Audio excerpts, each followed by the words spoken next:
जय श्री कृष्णा। राधे राधे। आप सभी श्री हरि की कृपा से स्वस्थ और मस्त होंगे। आइए आज कार्तिक महात्म्य का तीसरा अध्याय पढ़ते हैं। श्री कृष्ण का सत्यभामा से पाप पुण्य के कर्म फल का वर्णन। श्री कृष्ण सत्यभामा से बोले, हे प्यारी, इस प्रकार उनकी वाणी सुनकर प्रसन्न मन होकर राजा पृथु ने नारद जी को यथाविधि पूजन करके आदरपूर्वक विदा किया।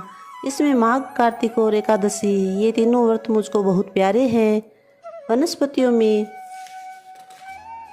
तुलसी और महीनों में कार्तिक, तिथियों में एकादशी और धर्म क्षेत्रों में तीर्थों में द्वारिका मुझको बहुत प्यारी है।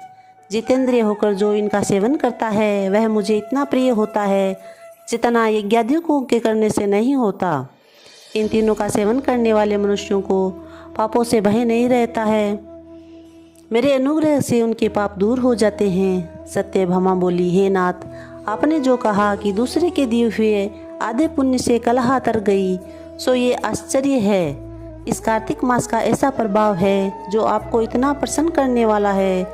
जो पति से बैर करने वाली स्त्री कलह भी कार्तिक के स्नान के पुण्य के प्रभाव से तर गई है। हे नाथ, दूसरे का किया हुआ पुण्य उसके देने से मिल जाता है या बिना दिए भी मिल जाता है, सो आप कहो। श्री कृष्ण बोले, हे प्रिय, बिना दिए हुए पुण्य और पाप मनुष्य को जिस कर्म से मिलते हैं सो तुम सुनो। सतयुग, त्रेता और द्वापर में देश, गांव और कुल का किया हुआ पुण्य मिलता है, परंतु कलयुग में जो जैसा करता है वह वैसा ही पाप पुण्य का फल भोगता है। और संसर्ग करने पर जैसे पाप पुण्य दूसरे को मिलते हैं सो सुनो।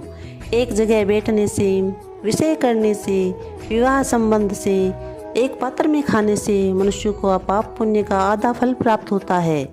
पढ़ाने से, यज्ञ कराने से, एक पंक्ति में बैठकर भोजन करने से मनुष्य परोक्ष में पाप और पुण्य के चौथाई फल को प्राप्त होता है। सेवा करने से, सुनने से, देखने से, दूर की बातों पर ध्यान देने से मनुष्य 100वें पाप के पुण्य का भाग को पाता है। दूसरे की निंदा, चुगली और धिक्कार देने से मनुष्य उसके पापों का ग्रहण करता है, अपना पुण्य देता है।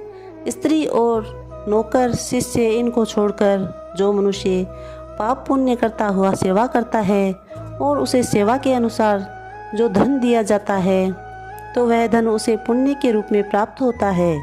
एक पंक्ति में बैठकर भोजन करने वाले मनुष्यों की पतल को जो लांघता है वह उसके पुण्यों के 6ठे अंश को प्राप्त करता है।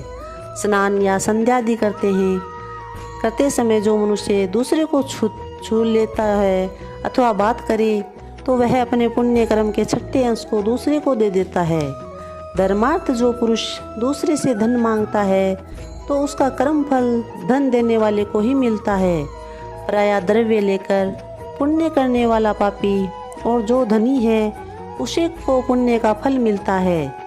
जो मनुष्य दूसरे के ऋण को चुकाए बिना मर जाता है तब वह धनी अपने धन के अनुसार उसके पुण्य फल को ले लेता है। जो आदमी शिक्षा देता है, सलाह देता है तथा कार्य को सामग्री देता है और प्रेरणा देता है वह भी उसके 6ठे अंश को प्राप्त करता है। जैसे प्रजा के पुण्य पाप के 6ठे अंश को राजा हरता है, उसी तरह शिष्य का गुरु, स्त्री का पति, पुत्र का पिता हरता है।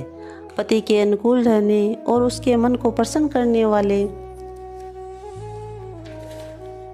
स्त्री पति के पुण्य का आधा भाग ले लेती है। जो पुण्यात्मा पुरुष दूसरे के हाथ से दान करता है तो करने वाला भी नौकर और पुत्र को छोड़कर 6ठे अंश को प्राप्त होता है। जीविका देने वाला भी खाने वाले के पुण्य के 6ठे अंश को पाता है। यदि बदले में वह उससे सेवा ले लेता है तो कुछ नहीं पाता है। सेवा न कराए तो ऐसे बिना दिए इकट्ठे पुण्य भी मनुष्य को मिलते हैं। इसी प्रकार कलयुग में भी मनुष्य को अपने किए पाप पुण्य का फल भोगना पड़ता है, परंतु कलयुग में ये नियम नहीं है।